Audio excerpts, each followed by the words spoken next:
دنیا میں انمپلائمنٹ کا بڑا مسئلہ ہے، بڑھتی جا رہی ہے، اور کوئی لوگ یہ بھی کہتے ہیں کہ اوور پاپولیشن کی وجہ سے بھی یہ ہے، تو اس کا حل کیا حل ہے؟ اس کا حل میں پہلے بھی کئی دفعہ بیان کر چکا ہوں، ہر مسئلے کا حل موجود ہے اگر خود پرستی اور نفس پرستی نہ ہو۔ اصل تو بنیادی طور پر اخلاقی اقدار کی کمی ہے، اور وہی فطرت کو جگہ جگہ مسخ کیا گیا ہے، اس کے تقاضے موجود رہتے ہیں لیکن ان کو پورا نہیں کیا جاتا۔ بنیادی طور پر اگر تعصبات نہ ہوں تو ایک انسان یہ پسند نہیں کرتا کہ ایک آدمی بھوکا بیٹھے ایک آدمی روٹی کھا رہے مزے کر رہا ہے۔ اتفاقاً اب رستے میں دیکھیں ایک غریب فاقہ کر رہا اور کھانا کھا رہے ہیں، اب برداشت نہیں کر سکتے کہ اکیلے کھائیں، یہ فطرت ہے۔ لیکن جب قومی تعصبات اور دیگر مسالے اور قومی برتری کے تصورات یہ جب حائل ہو جائیں تو پھر فطرت بعض حدود سے آگے نہیں گزر سکتی۔ پھر ایک قوم عیش کرتی ہے، کہتی ہے دوسری مرتی تو مرتے پھرے۔ یہ فاصلے کی وجہ سے ہے۔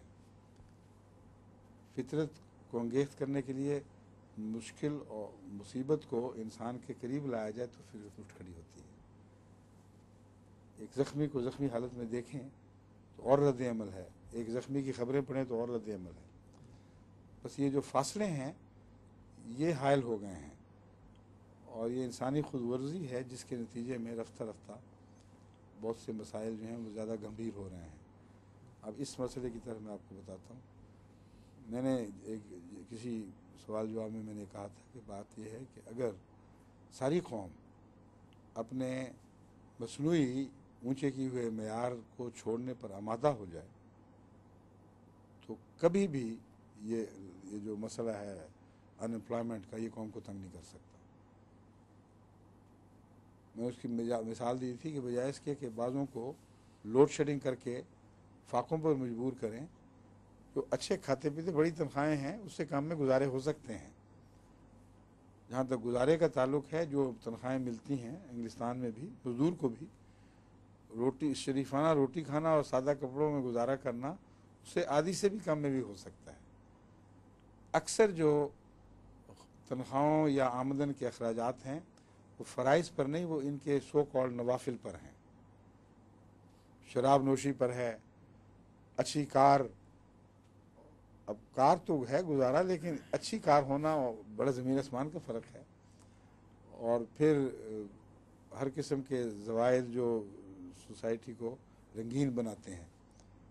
میں نے حساب کئی دفعہ ذہنی طور پر کر کے دیکھا ہے، جتنے ایڈوانس ممالک ہیں ان کی خرچ کی نسبت بنیاد سے ہٹ کر اوپر کی منزلوں کی طرف منتقل ہو جاتی ہے۔